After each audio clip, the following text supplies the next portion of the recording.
one of the one of the books was about the great musicians in history. And then the other book was about the great painters, modern painters in the last century. And so I read through some of them. And when I got to Modigliani, I saw that when he was a child, he was also very sick. And so he used to stay home and he would draw. And then he would chisel little pieces of stone. And then when he got older, he decided he would become a painter, actually a sculptor to begin. But the sculpting was bad for his lungs, so he moved to painting. And I just loved him since I was a child. And then I made up my mind that when I was going to make movies, that I would do his life story. Great. Now Hala is here at last. No, I told him that you started crying because of the last sin, and he knows about it. So yeah, and I asked him the first question about why he choose Modigliani, and then you will continue. But they're still screaming the songs. Oh, really? Yeah. It's very amazing. Okay. It's here. Did it? Yes, you can. Sorry.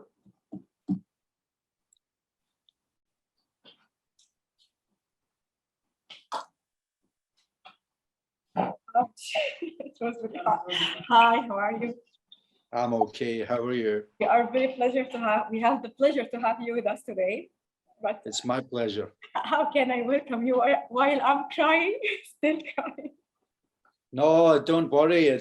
I have to tell you, I've done this quite a few times now with many people all over the world. Really? And always the common situation is they have just finished watching the movie, and of course it's very emotional for a lot of people, and therefore the response is, it's normal. It's normal. It's a good thing. It says to me that I did a good job. So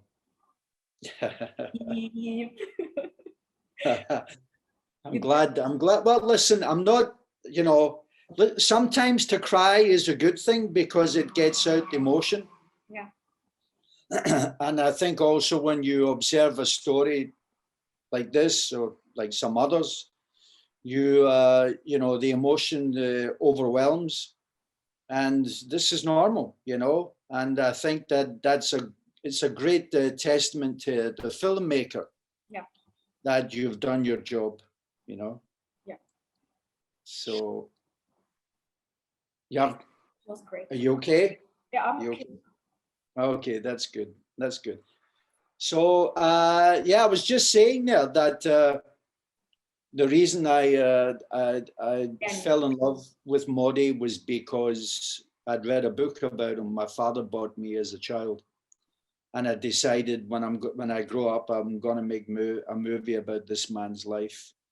So the beauty of it is that I got to do it, and the other thing is the original. This is something some people know, but not everybody knows. That the original actor who was going to play Modigliani was Al Pacino. Mm-hmm.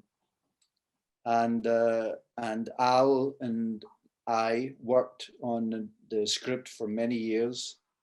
And then eventually Al realized he was too old. So Andy Garcia, who had heard that Al was no longer playing the role, and he called up my agent and said, "Can I meet Mick?" And he arrived to meet me dressed as Modigliani. So it was kind of beautiful, and I knew then he was perfect for the role. It was perfect, and really, it's very, very great. But while you were reading your book that makes you make this special film about Modigliani, what's the great part that influenced you that you must do it? The love story. love story. Yeah. Undoubtedly, the love story. Mhm. The love story, when I read the love story, even now as a man, I have goosebumps when I think about the love story. Because when I was a child, when I read the love story, it made me cry. Because it broke my heart that there was no hope for this woman and she did what she did. And I thought to myself, how can you love somebody so deeply that this would be your end? And I thought, this is remarkable that this story happened and no one talks about it. So I was always thinking to myself, the main thrust of the movie must be the love story, and it must be Jeanne's, almost her obsession with him, because she knew that he was someone special, but she couldn't catch him. He was like a shooting star and she couldn't catch him. And this was a thing that made her persist in her need to be with him, no matter what the consequence was. Because, of course, he was a Jew and she was a Catholic. And that situation was obviously at that time, a problem in Paris for them. And yet the love prevailed, and sadly the ending meant that they would sleep together forever, but ultimately it broke my heart, Really. especially for the child, the unborn child. So the thrust of the movie was definitely the love story. And secondary to the movie was the story of, I thought to myself, how can one cafe in Paris have all these legendary people drinking or hanging out or being there at the very same time? You had Picasso, Modigliani, Diego Rivera, Soutine, Gertrude Stein, Max Jacob, everybody, Satie, everybody was there in this cafe in Montparnasse. And I was blown away by this. And I thought, wow, this is almost like from a musical standpoint in the 60s, if the Beatles and Jim Morrison and Jimi Hendrix were all together in one room, which they probably were at some point. This is a rare occasion. So I love the idea of the energy of all these people. And that's why I included so many of them in the story. In fact, I had to cut out some big names from the story because there was just too many, So that was the thrust of it, yeah. Yes, really, it's very influential, and we talk about it in our hearts while we're watching until the end. Even she can't think about the next baby. She's thinking only in Modigliani's, in life and after life. She's going to go. She's insane, and she's not thinking in anybody. So it's we cannot find the words that express how deep is this love. How deep is this love against her family, against her religion and the society until the end. Even when he died, she can't believe, she can't bear that even. She decided to go. Yeah, that's part of that was probably because Modigliani had a well-known sort of legendary status in Paris amongst all the artists because he was such a handsome guy. He had this wonderful personality. He was very charismatic and dashing. Humor, yeah. Exactly. And in the beginning of the movie, that's why when I wrote the script, I thought my introduction for him will be him standing on the table, commanding the entire room. This is the way to say to the audience, this is who this man is. And that's who he was. And I think that for Jeanne, she was a young woman. And I think that impressionable, no doubt.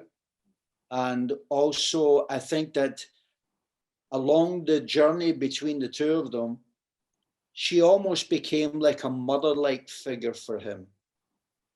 because I could see that she was transitioning from a girl to a woman, and a woman who loved so deeply this man that she needed to mother him because he was a lost soul. Yeah. And I think that's what made the love grow so much for her, that she became not only his lover and his wife, but his mother. And, and his recklessness only helped to enhance her obsession with him. And of course, it became what it became. But I had to use some little techniques to, make the story more film-like. Does he want to join, or does he want to join, or is he? There is someone who wants to ask you a question, if you please. Oh, sure. Okay. Hello. Hi. How are you? Hi, I'm good. My name is Dr. Reem. I'm a professor of computer engineering, but I have been always fascinated by the world of art in all Okay. formats. A lovely and amazing job that you did in this movie. It's a really deeply beautiful depiction. Thank you. So you wrote the script, as you mentioned, and you Yes. were enchanted by the story. Yeah. And obviously, you had to be able to add your own vision to the Yeah. story, because there's a lot of pieces that were missing. I was wondering, how did you proceed with the research? Yeah. And I saw that you dedicated the movie to the daughter. That was lovely. Yes. Yes. Yeah. Were you able to communicate anyone with the family, and how did you start the research? And the last part, I'm sorry to have a long question. It's okay. How did you make the decisions to be able to still stay true to the essence of his life while still adding your own to the story to make a complete movie? Right. Well, I'll start from that last question there. That holding on to his essence wasn't so difficult, Really? because he was overwhelming me since I was a child. He had, when I was a kid, when I first read about him, I would have invisible conversations with Modigliani. And, Wow. and so then I started getting all these other books to read about him. And I would buy books about Picasso because Picasso spoke about him. So I did a lot of research throughout the years, because I started on this journey when I was 12 years old for Modigliani, and I never let it go, never. And I told myself all through the years, I must make this story. I must tell this story.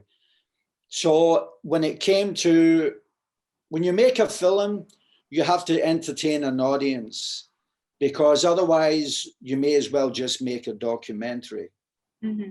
And there's a couple of documentaries on Modigliani, but I wanted to tell a story that would bring not only the energy of the man, but also tell the story of the love.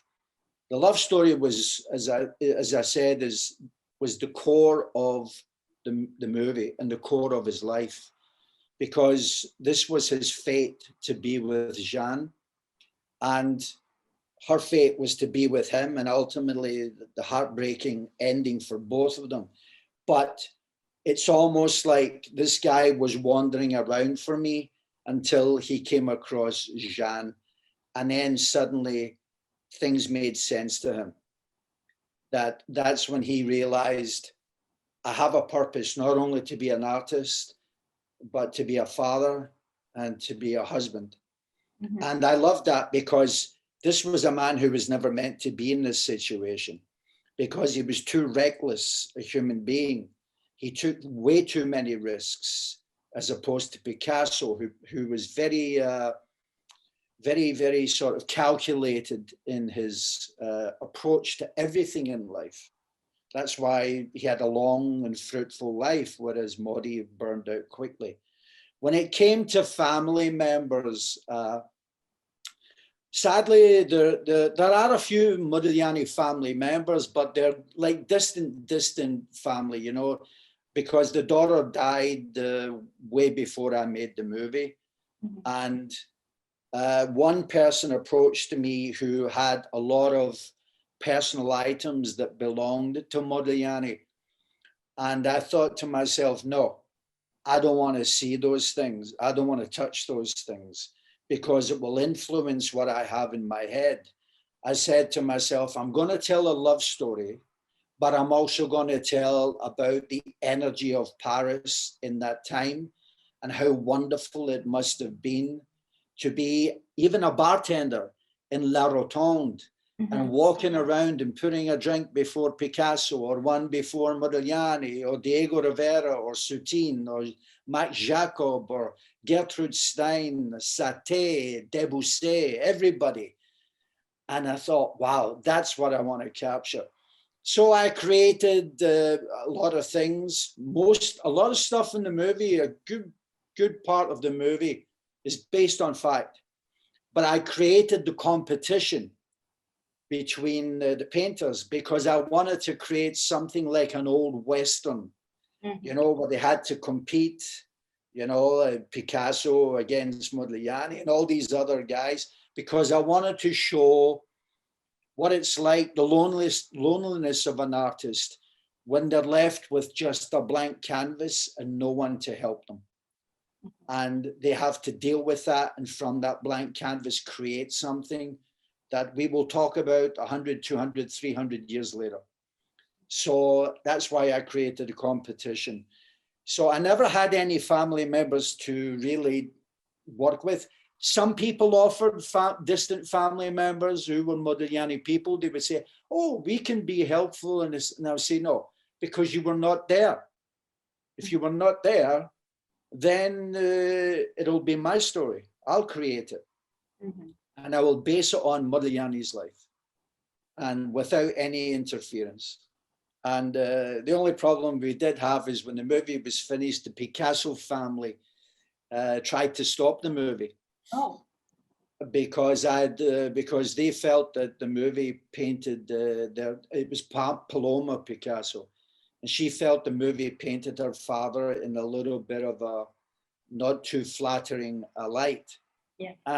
But I said to her, I said this when I was talking, I said, but you see the love between the two painters. The love is there between them, because when they have the car ride coming back from seeing Renoir, they laugh and joke together. And then, of course, when the paintings are unveiled, who does Picasso paint? He paints Modigliani. And the truth is, his dying breath, one of his last words was Modigliani. So there's a love story there as well. You know, it's a secondary love story, but it's a love story. Yeah, I was definitely felt. My last question is, who was the first that introduced you to his story? My father. My father wanted me to learn not to be. I was telling your friends that when I was a child, I had asthma and I was sick. I couldn't go to school as much, and so my father was very impressive on me about my education, but not just my education. He said, artistically, you have to be aware of, you know, the past and what we've been given. And my father was very into Irish poets and Irish writers like Oscar Wilde, George Bernard Shaw. So, but he bought me 2 books from an old bookstore. One of the books was about the great musicians of the past. And then the other book was about the great artists of the last century. And so when I got to Modigliani and I read that he was sick as a child and he used to draw, and I thought, I draw and I'm sick. I'm just like him.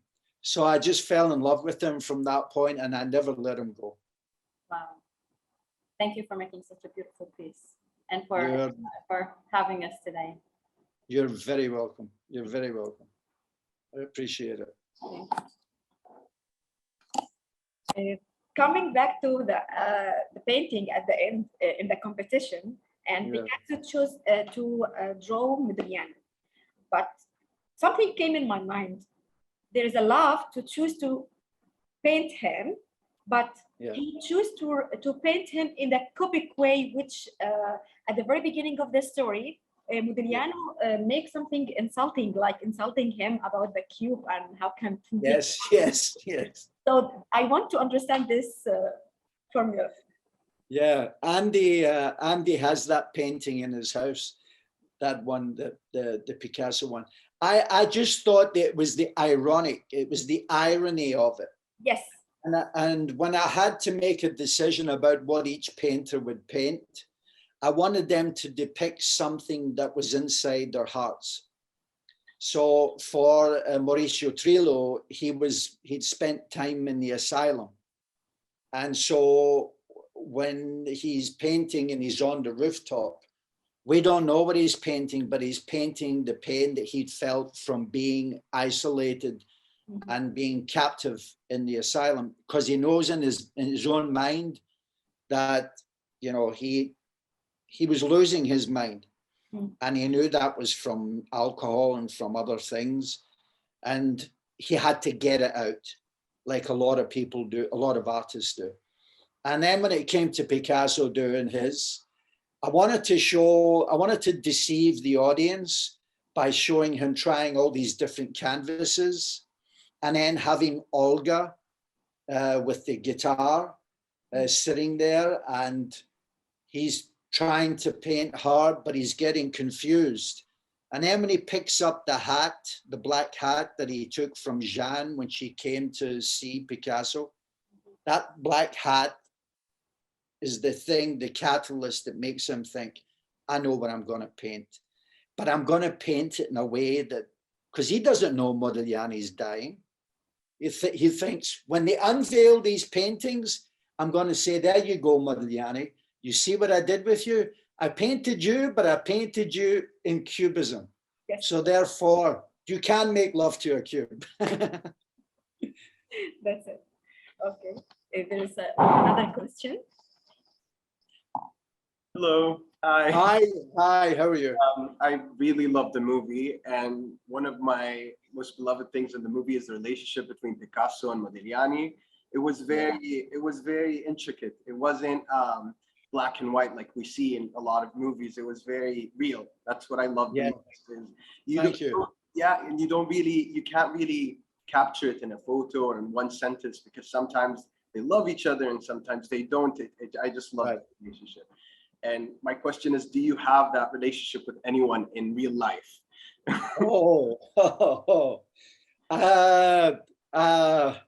I do. I mean, I don't know if that was a love-hate relationship. I think it was more a love-envy relationship, because I think that Modi was envious of Picasso because he knew Picasso was great and he was a genius, and that Picasso would go on and impress the world. And I think that Picasso was envious of Modigliani because Modigliani had such a love for women.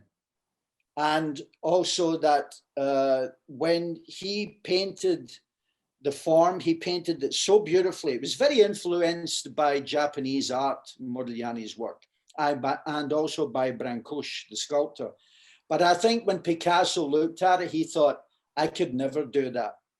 I could never do what Modigliani did. And I think that's the thing is, and it's kind of like, you know, a good example, I think, is, you know, Paul McCartney and John Lennon of the Beatles. They are two opposites, right? Yes. One was a spontaneous guy like Modigliani, John Lennon, who would sit down and write a song in 5 minutes called All You Need Is Love. And then Paul McCartney would spend weeks crafting a song and crafting a song and crafting, and then it would become Yesterday. And yet the two of them were perfect for each other.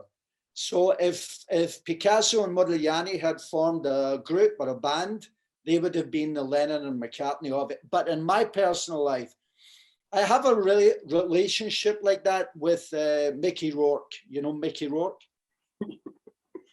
Okay, I've known Mickey for over 30 years, and we did some movies together. But Mickey and I have a relationship where Mickey he doesn't direct and he doesn't write. But when it comes to writing, he always calls me up and he goes, we'd written so many things. He would say, we got to write another script together. And I said, Mickey, you write it, send it to me, and then I'll fix it. And he goes, no, I want to watch you doing it. And then I'll fix it. And I said, no. So we have this relationship where he loves the way I write. And of course, Mickey is a wonderful actor, but I was never an actor. But we have this envy for one another, but it's a beautiful envy. It's not a bad envy. It's a beautiful envy. So that's the only real, it's not even, it's two protagonists. It's not an antagonist. Do you know what I mean? But so that's the only one I can give you. I'm sorry, I don't have another one. I love, you pictured it so perfectly in the movie that I had to ask. I felt like you've lived through something similar. That's why. I just want to say thank you. I was very satisfied with the movie. I felt like I went through the life of his life very like.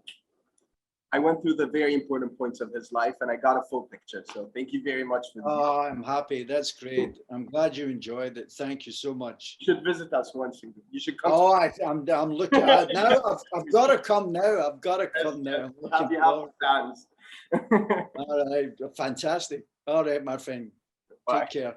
Bye-bye. Mr. Ibrahim is with you now. Oh, okay. Yeah, I just Hey. hey, how are you? Thank you, thanks a lot. I just wanted to ask you about the actress.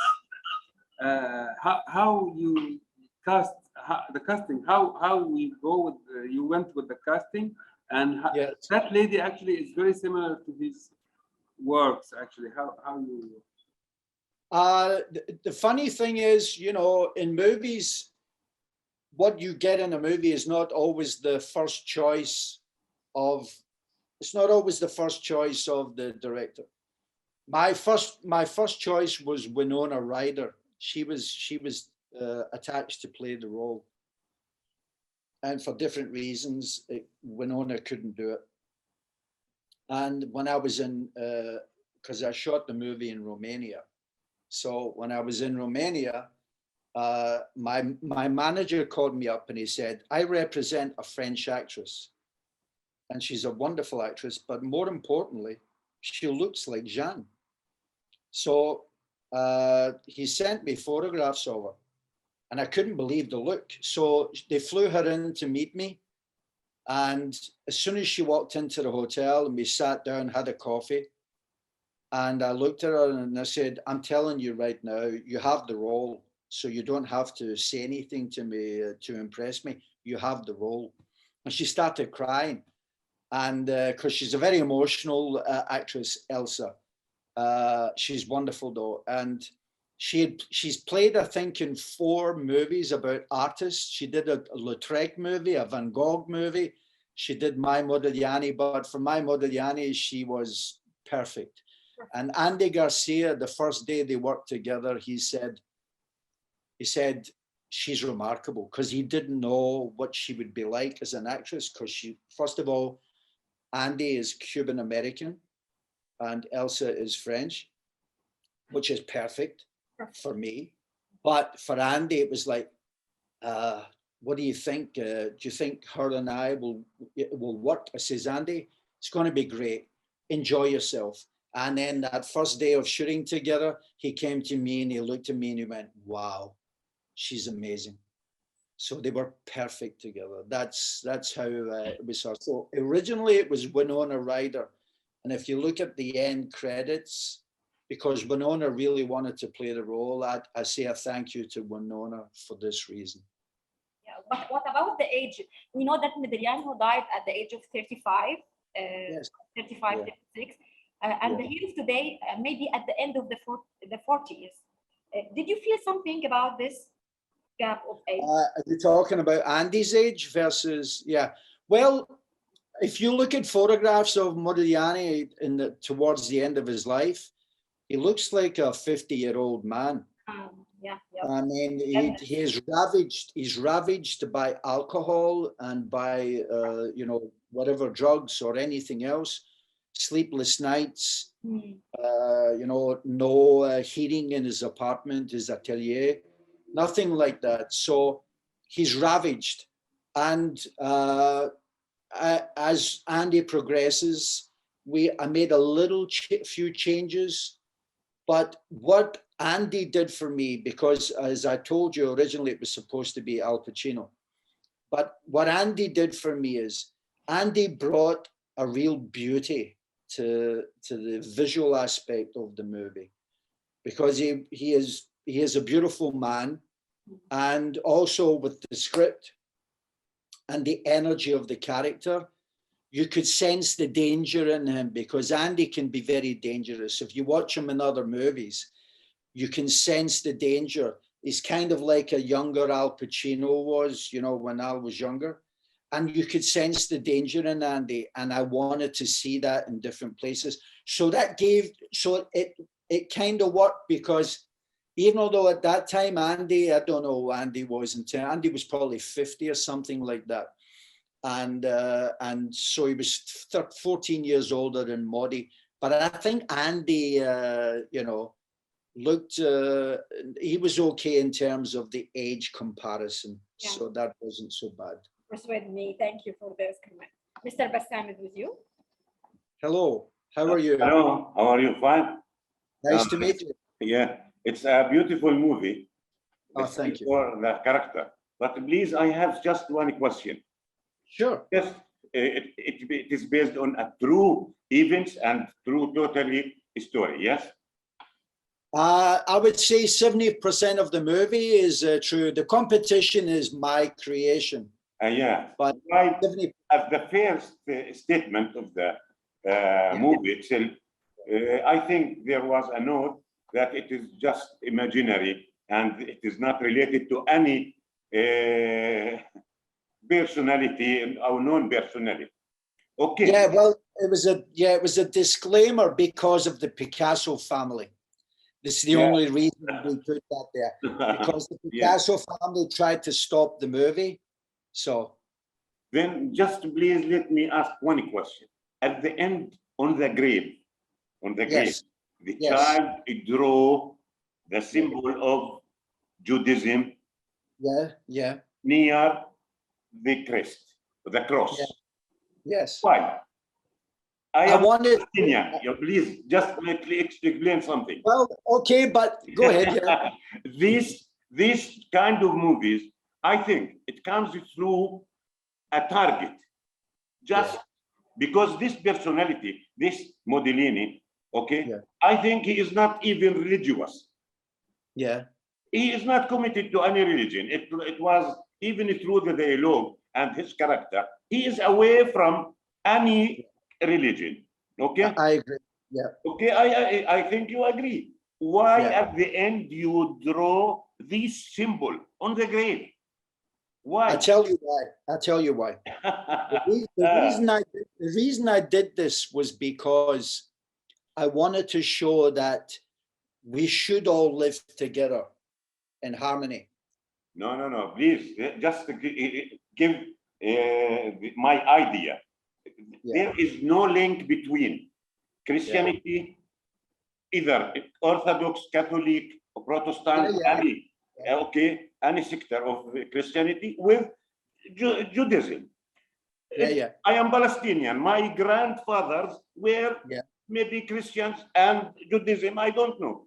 And now I am Muslim and I'm not committed to Islam. It's a good question. It's a good question. My nephew, hold on. My nephew is Palestinian. My sister's son is Palestinian. I just don't know why I am not. But what I wanted to do was I wanted to show that even although the father of Jean hated Modigliani because of his faith, Yeah. Is he listening? He's not listening. Listen to me. Even although Jean's father hated Modigliani because of his faith, I agree with you. Modigliani didn't think about religion because he was such a spiritual person. For him, his religion was his art. That was his religion for him. So the idea was that at the end, the father did not defeat the love story of these two people. That was the idea of it, because ultimately the two of them are in the same grave. And so the father tried, if you know the history, Jeanne was buried very far away from Modigliani. And then a group of artists actually got her body and moved it to Père Lachaise and buried them together.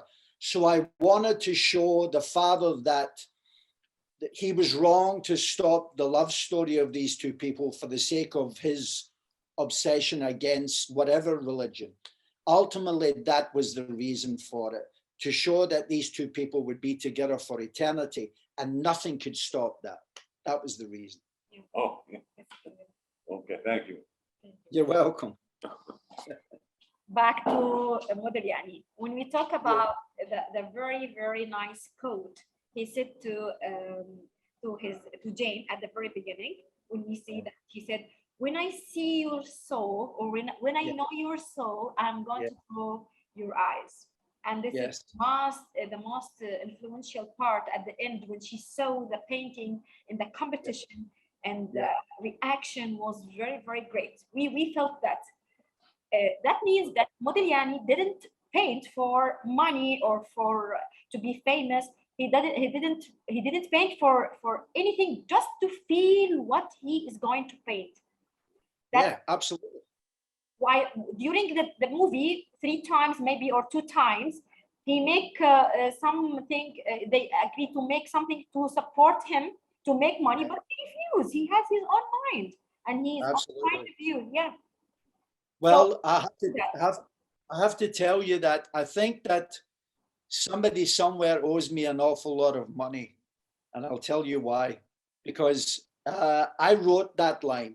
Modigliani never said, "When I know your soul, I will paint your eyes." I wrote that. Okay, you put it in. But I wrote it. But whenever you go on, people go on Google, or whenever they read about Modigliani, and there are T-shirts and hats and plates and pieces of not carpet, cushions, and it says, "When I know your soul, I'll paint your eyes, Modigliani." Modigliani never said that. I said that. And I should be getting money for all of that, because it's all over the world, but I don't care. And when he says that to her, for me, that was true, because she was the one person in his life that he needed to know her soul to paint her eyes. And when I shot the scene where Jeanne sees the painting, I didn't tell Elsa, the actress, what I was going to do. I made a trick. What happened was Andy had gone to Los Angeles for 2 days for his daughter's graduation. So I was shooting the movie, but before Andy left, I had him tape on a machine, "When I know your soul, I will paint your eyes." Wonderful. So when we were shooting it, Elsa had no idea. And I told the sound guy, when I said action, I pointed to him, and she's looking at the painting, and then Andy's voice came over the whole room. "When I know your soul, I'll paint your eyes." And she just let go. She started crying. So it was a perfect, it was a technique, but it was a good technique. Awesome, awesome. I love it very much. Concerning the Invisible Boy, which was moving with Modigliani until the end. I know that this is the echo of his childhood, maybe. Of course, no, it is 100%. 100%. Wow. Okay. 100%. But why Picasso saw him at the end on the grave and took him at home? Please, I want to know. That's when I get emotional. That's when I get emotional, and the reason is because I knew that these two people loved each other. And I wanted Picasso, because Jeanne was dead, I wanted Picasso to be the only person in all of Paris who could see Modigliani for what he was, the child inside of him. So when he takes him by the hand and he walks him away, for me, it had to be like that at the end, because I think there was so much emotion from his death, and then after the funeral, and you see the boy walk away, and then Jeanne before rather, when she goes out the window, and I wanted something that says, you see how art, even from all the rivalry, you can see the love between these two men. Yeah. And he's taken the boy, and I had actually a line of dialogue for the actor Picasso to say, "Don't worry, Modigliani, I have you now." And that was it. So yeah, you're correct. I just wanted that little boy throughout the story to be him, you know? I felt it. And I said, maybe because Jane said until the end, the last word you're going to say in your death, Modigliani. And another thing that I felt that he loved him, and so she is going to continue, and as if he's seeing his childhood, or he's seeing his love with him. Absolutely. Yeah, that's what was great point from you. You were awesome, marvelous in your scenes and your choice. There is somebody wants to enter. Anyone here wants to ask a question with us on Zoom? Yes, hello, Mr. Michael. Hello. I just wanted to ask you, I just want to thank you for the perfect masterpiece. Thank you for holding on to your childhood dream. It was absolutely perfect. And I just wanted to ask about the collaboration with the music, because the music through drawing, the competition paintings was absolutely not in sync with the soundtrack, but absolutely giving some kind of magnanimous feeling. This is a great moment. You can see them struggling while painting. And the choice of the music when he was called a Jew by by Jan's father. Yeah. Then when he walked into the cafe, and you can see that the music went into Arabic music, which shows you that this is an outsider walking into a cafe. Yes. And when he just said, when he completed and kept his promise and just wrote his name to get the money for the baby. Yeah. Yes. To spite the grandfather. This is absolutely wonderful. How was your collaboration with Guy Farley? What was it? His vision? Was it yours? I loved the dance. Just want to thank you also for the dance, the relationship between Picasso and Modigliani. Is an absolutely wonderful dance. Hate, then loved it, and especially for the comic scene with the man in the cake. And I said, let's hope to God he doesn't cut the man with his sword. That was really scary and funny at the same time. That was a crazy idea of mine, because Max Jacob was a crazy kind of guy. But to get back to the music, here's the funny story is, or the irony is, that when it came to the music, I was very concerned, because when I'd finished the movie and I had to think about composers, I was offered some very wonderful composers. And my editor is good friends, or still is, with Guy Farley. And she said, I'd like you to meet a wonderful English composer. And I said, I'm not too sure. I want to hear his stuff. She said, well, please just meet him for a coffee. So I had a coffee with him, and I said to him, look, I'm not going to waste your time or my time here. Here's what I'm going to tell you. Go away and write me a theme, a Modigliani theme, and then bring it back to me. And 2 days later, I went to his studio, and he played the piece. He goes, da, da, da, da, da, and that became the theme of Modigliani. And I thought, this guy is perfect. So then when it came to the pieces, when you make a movie, you have called a spotting session. It's when you sit and you say, we need music here. We don't need music here. We need music here. And it goes like this. So when it came to the competition, I said, I want it to be a little bit like rock and roll 1920. And I said, it has to have such an energy to it. It has to have a great motivation to it. And so what I told him is, find me a way to mix cultures of music so that whatever it is we're feeling, everybody feels it. And he said, I've got a perfect idea. He said, there's an African rapper. He was a wonderful rapper. I think he was Somali. I'm not too sure. He says, let's fly him in and have him write some lyrics to accompany this piece of music. And I couldn't believe how wonderful the job they did. It was remarkable. So as I said to him, I think this piece of the movie is going to be everybody's favorite when it comes to the music. It's mine. It's mine. You know I've what's been funny? addicted to this piece ever since I watched the movie for the first time 5 years ago. Here's something funny: is when I was shooting those scenes with each individual painter, I would play Mozart's Requiem because at that point I had no music for the movie yet, so I needed to inspire the actors. So I had big speakers, and I played Mozart's Requiem. So when Andy is painting crazy, when he's and Jean is there, and you see Andy and he's caught up in this moment, it's because I was playing the Requiem of Mozart, which has a crescendo and works perfectly for the inspiration.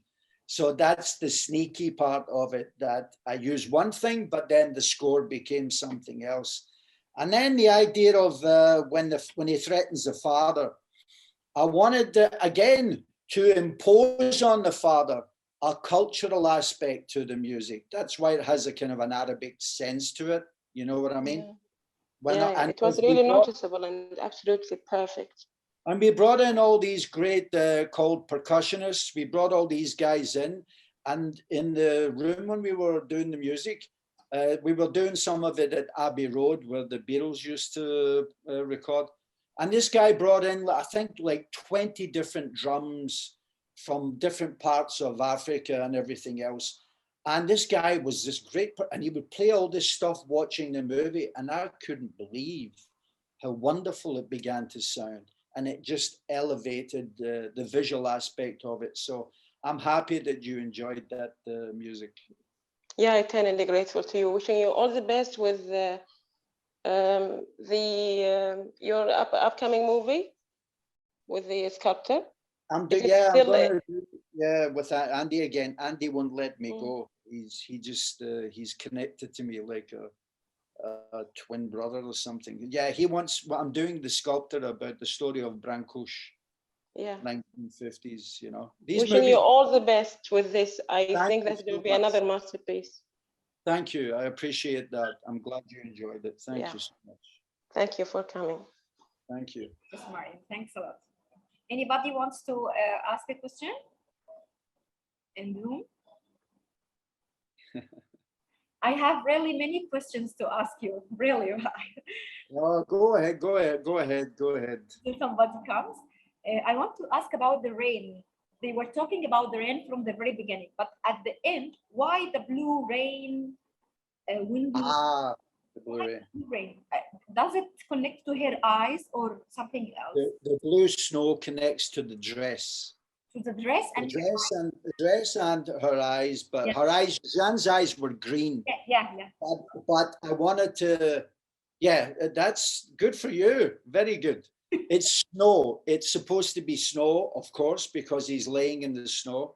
Mm-hmm. But my idea was to bring in some surrealistic quality to it and change it to blue. And that's why the boy said, look how marvelous. He's leaning over himself, but he's saying, look how marvelous. Because it's almost like the boy knows that Modi's painting has been unveiled, and people now see Jean's eyes.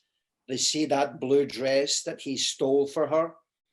And of course, his painting becomes the winning competition painting.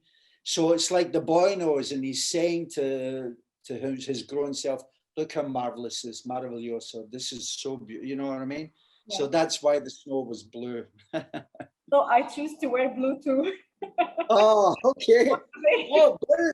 Look, you see, blue's my color. I love blue. It's a beautiful color. Yes, Definitely. it's very beautiful.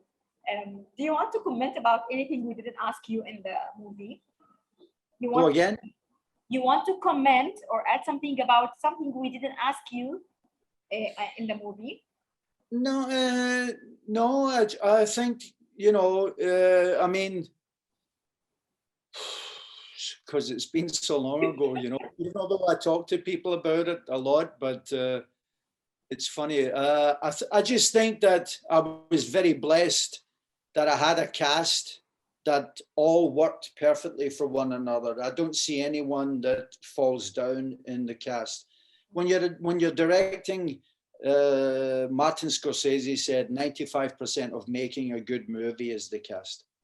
So the cast for me was perfect, and I think for me, you know, Andy and Elsa. Well, I think until I die, you know, I will always have those moments in my head of standing there watching them. You know. We thank you too until we die. But yeah, go on. We You have have someone else? Yeah, we have a question from Abdurrahman Al-Hamali. He's an artist. And yes. Okay. I'm sorry. Hi. I have a question from an artist. His name is Abdurrahman Al-Hamali. He's Okay. a artist. He's saying that he feels that the characters were really artists. They have the feelings of and emotions of artists. So his question is, have you studied the community of artists, of fine art, and or you have friends of artists? How did you get this type of feelings through the movie? Well, thank you for the question. I have to say that no, I didn't grow up amongst artists, because I grew up in Scotland in a very sort of poor working class neighborhood. So I never had access to anybody like that. It was all in my imagination and my feelings, because I had read so much about this man, but my imagination, I think of all the stuff that I've written and all the things I've done, no one set my imagination on fire like those people did that in that movie. All of those characters did. When I read about Modigliani, then when I started reading about Diego Rivera, and then I started reading about Max Jacob, Soutine, and I thought, oh my God, and I started to bring them to life in my head. So the truth is, for good or for bad, it's a Mick Davis invention. So I never got the chance, but I did visit a few, because I lived in Paris for a while. Great. And so I got the chance to go to the atelier of Modigliani before they turned it into a condominium. Terrible. But I was there, and I took Al Pacino there, and we were both standing in the same place in the floor, that nothing had changed since the day that Modigliani had been carried down the stairs. And so that inspired me. And then I went to the asylum where Mauricio Trillo was held. That inspired me.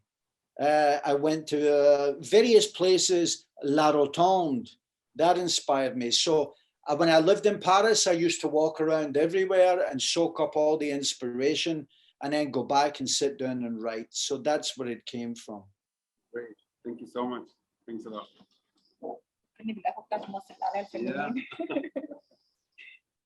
They say that always that if there is an author and there is a director, they came to different points of view, they make something additional.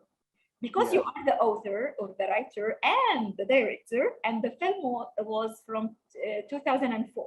The question is, if you're going to screen the film again and add something or change something now, what are you going to add or change?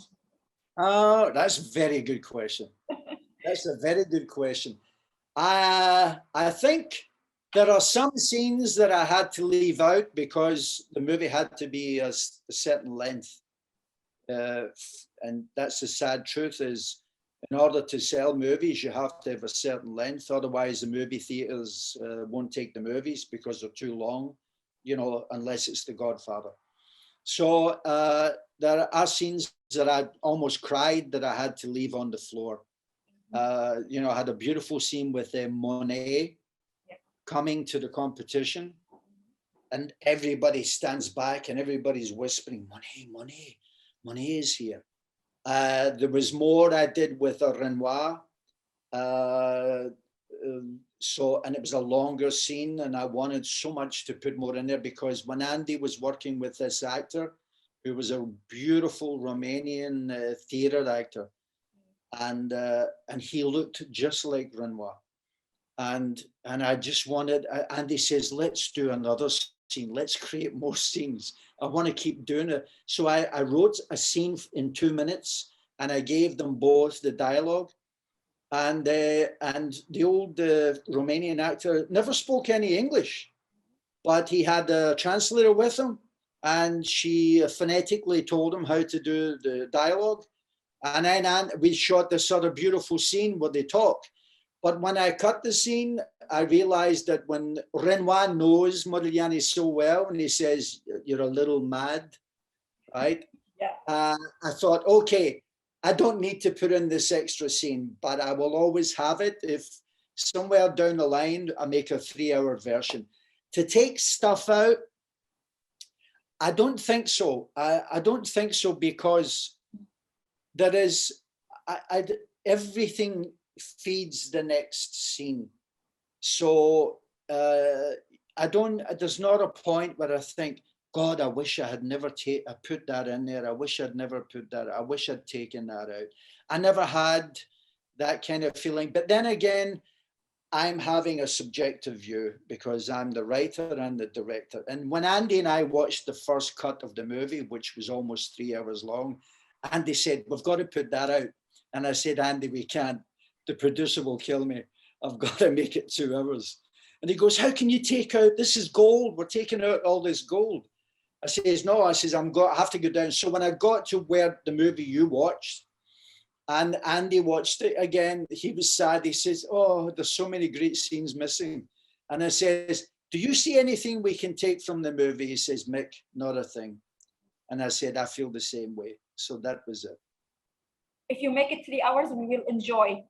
Yeah, of course, yeah. We don't feel the time. It's marvelous. Every scene, even the cameras, everything, it was perfect. Yeah. Oh, the camera was wonderful. Yeah, the camera was beautiful. Yeah, I want to ask you about the camera, but after my friend asked you a question about the moving cameras and okay. fixing. Okay. Yeah. Okay. Hi, Mick Davis. Hi. How are you? Thank you for joining us. It's my pleasure. Perfect timing when it comes to the last thing that you said. I wanted to go back to the Renoir scene and about him insisting on asking about the madness, and then they kind of end it on a note where it seems like they have this thing in common, even with Picasso. And there's kind of this undercurrent of madness, especially in the scene where they're all painting for the competition. So what does that mean to you? What is that correlation of madness to? Funny because when Andy came the first time, and remember, Andy had made a lot of movies and they were all American movies.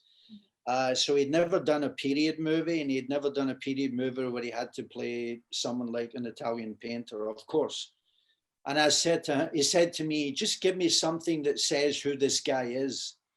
And I said, okay, beautiful madness.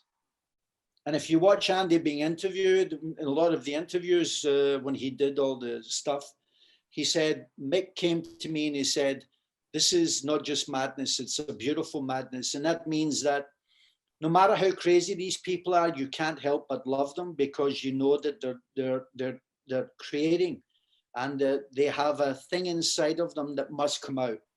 And it becomes out as a painting or whatever, that sculpture, whatever it is, but it must come out. And you can see the agony for them in getting it out, and it creates in them a certain kind of madness. So when it came to the scene of Renoir and Picasso and Modi, I wanted Modi to have an understanding with Renoir that Picasso was not privy to. So that's why Renoir, when he's looking at him and he's talking to him and he's making all these jokes about the flower pot and stuff, and he just keeps prodding Modigliani. He just keeps prodding him because he's basically telling him, when he says to him, when Modi says that maybe I'm a little crazy, and Renoir says, I know that. And he's telling him that because he's saying, I knew guys just like you, you know? If you go back to the Impressionist period, there were so many artists like that. Van Gogh was like that. And then, you know, Manet was like that. They all had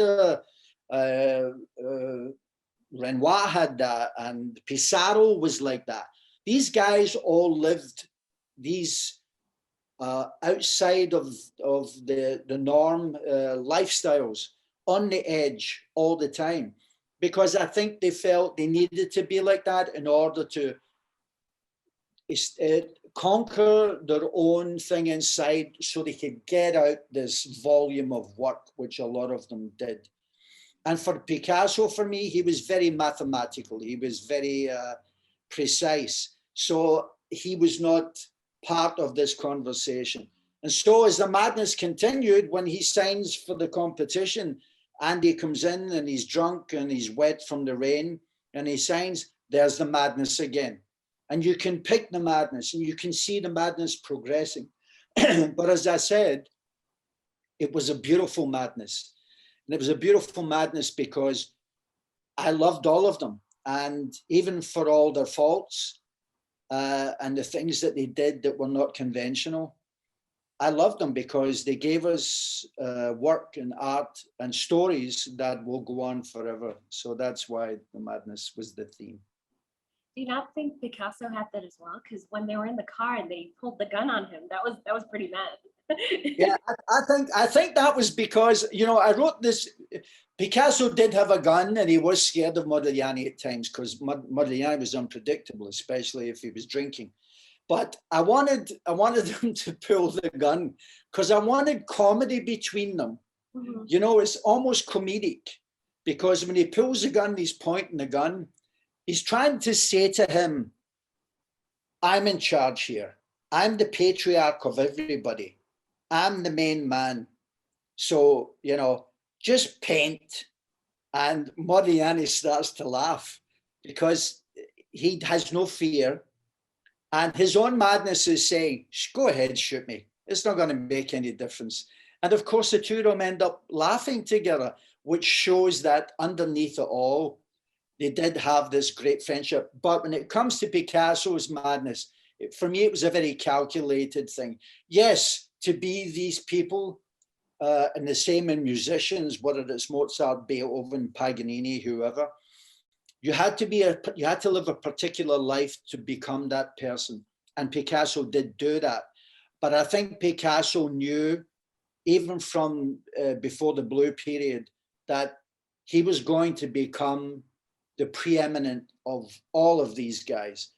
And his name would go through. Everybody knows who Picasso is. You can go to any place in the world and say the name Picasso, everybody knows who it is. Mm-hmm. But if you go to certain parts of the world and say Modigliani, and a lot of people won't know who that is. Yeah. So Picasso knew he had a legacy coming. So he didn't get, you know, it's the guy who goes into the bar with friends and all the friends are getting drunk, but this guy's going, no, because I'm going to be a great athlete, so I'll have a glass of water, please. You know, that was it for me. Well, one more thing. Why did you think that Modigliani hated himself? Like, what is that a lot of artists have, that self-hatred? Yeah, when he says, I love you, Pablo, it's myself I hate, which is another, yeah. That was pretty I just felt that, you know, for me, he was never unaware of the mistakes he was making in life, like drinking too much and indulging in drugs, or you know, when it came to Jeanne eventually, he knew the mistakes he was making, and he hated himself for it, because he also knew that he had the potential, if he could pull it together, to go on and have a legacy in the same way that Picasso would. But there are self-destruct people in the world who've destroyed their lives at a young age when they could have had a great legacy, because I think also there's the fear factor that if they don't live this lifestyle, if they became conventional, then their talent would go away. I think for Modigliani, it was a case of, as long as I live like a crazy guy, like a madman, I will paint wonderfully. But if I become sensible and stop drinking and start to wear a tie and get a job in a bank, I'm not going to be Modigliani anymore for the world, you know, or for Paris. So that's why I think he felt that in some ways he hated himself. You know, even when he tells Jeanne in the scene when he leaves her, he says, "I'm no good for you. I'm not good for you." He knows that he will destroy her if he stays with her. So this is where the self-hate comes from. See, I thought it was maybe some kind of remnant of undergoing persecution and kind of internalizing that. No, not at all. Not that he should at all. No, not at all. No, I mean, from you could say from a religious aspect, certain, you know, feelings of persecution or whatever, but I didn't want to stand on that. I didn't want to get involved in that, because for me, it was a much higher reason for this self-hate, you know, because he came from a family that had money at one point, then they lost all their money and stuff. But that happens to everybody. It doesn't matter, every walk of life. But the thing for me was, it shouldn't be about that, because he already was dealing with that with the father of Jeanne. He was already dealing with this. Why keep hammering that down? For me, it was above that. It was that feeling of, you know, I know that as an artist, I can be as good as Picasso or as great as Picasso and live as long as Picasso. But my star will burn out, because that's my destiny, because I am going to keep destroying myself in order to paint the way that I paint, because I think that's what he believed. I can't be the painter that I am unless I do this, you know. Just one last comment. I wanted to thank you for some of the minute details in the film. Like you can see people's sweat on their face, some of the dirt. You really kind of get a feel of it, rather than having some kind of polished patina that a lot of period films do. So thank you for that. That was. It was important to try and be as realistic as possible. You know, when I was driving around the streets of Bucharest in Romania before I shot the movie, and when I would see an old lady in the street dressed in black, very, very old, selling you know, flowers or something like this, I would tell the casting director, go to her and ask her if she'll come and be in the movie, and I'll pay her money. And we paid her money that she wouldn't earn in a year, and then we bring her to the set and just put her among the people, so that everybody looked like they belonged, you know. Well, thank you so much. I'll hand over. Thanks so much. Thank you. Bye-bye. Nice to meet you. Hi again. Hi again. Hi again. We want to speak about the fixed cameras and the moved ones. And yeah. Well, the camera was when I was getting the cameraman for this movie. Of course, you have choices, but I needed somebody who could give me a good energy. Because these people had so much energy. So if the camera stayed still too long, unless it was necessary, then the energy would be flat. So I wanted to do a lot of handheld camera. And we called it guerrilla warfare, you know, going into a scene and then like in La Rotonde in the beginning and catching all these people moving around. You had to move the camera quickly to do that. So there was tracking shots, but not a lot of tracking shots. It was mostly handheld, because my cameraman was so wonderful and he knew exactly what I needed. And then the only time we would put the camera on sticks was when we were doing scenes between maybe Jeanne and Maudie, or between Jeanne and her mom. And then you had to have the piece of, you know, the depth of the conversation between them and the emotion. But other than that, the camera had to keep moving because it had to bring you a kind of a, because I told the cameraman when he came on board, I said, what way do you want to shoot this? I says, just imagine this is rock and roll 1920. He said, okay. So I'm moving a lot. I says, you're moving a lot. So we just pick up the camera and run with it. And that was how we did it. That was marvelous, really. There was a question now. And okay.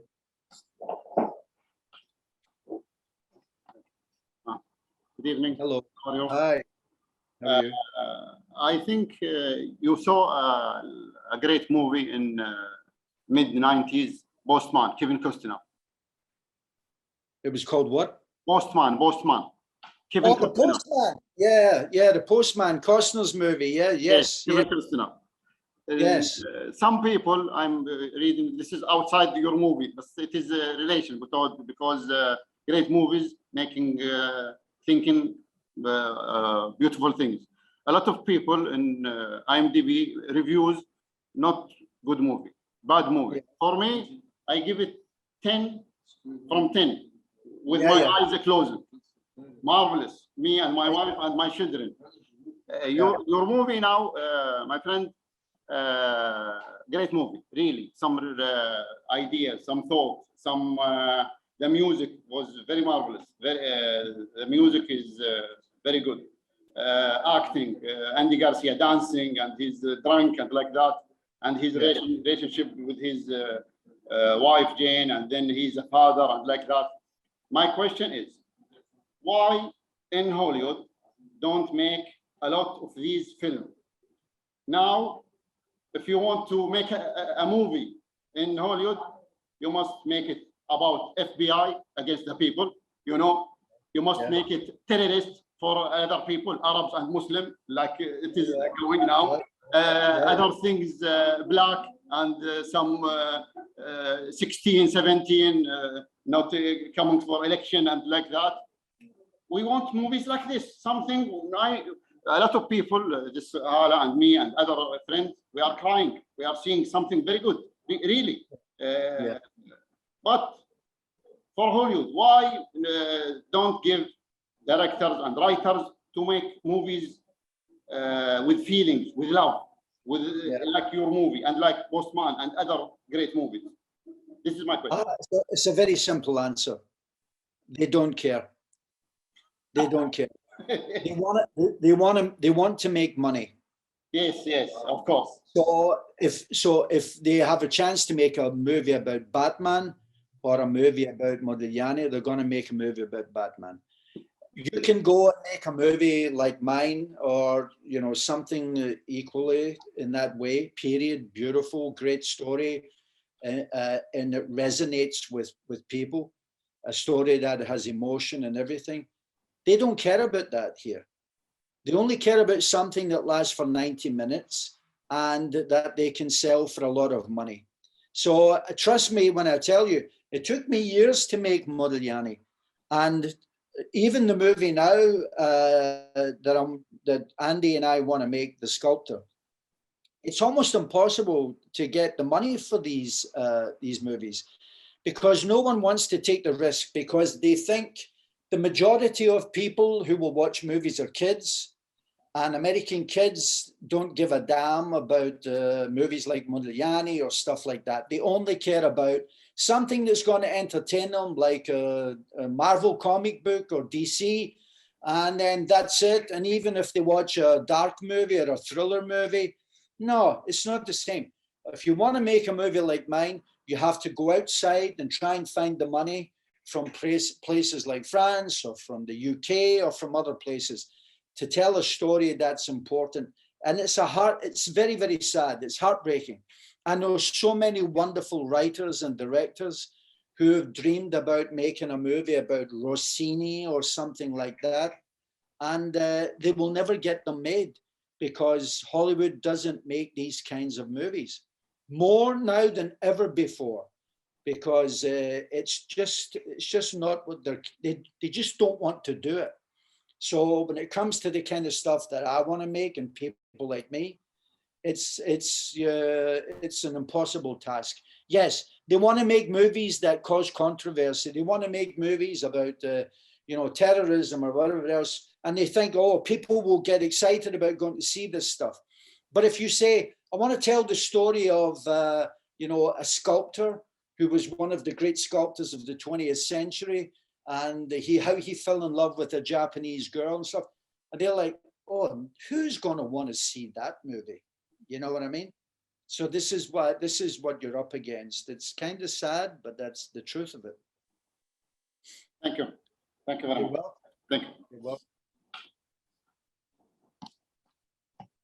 Really, I can't stop asking or listening to you. I didn't want to stop, but you don't know how deep we are. We're feeling pleasure that we have you with us.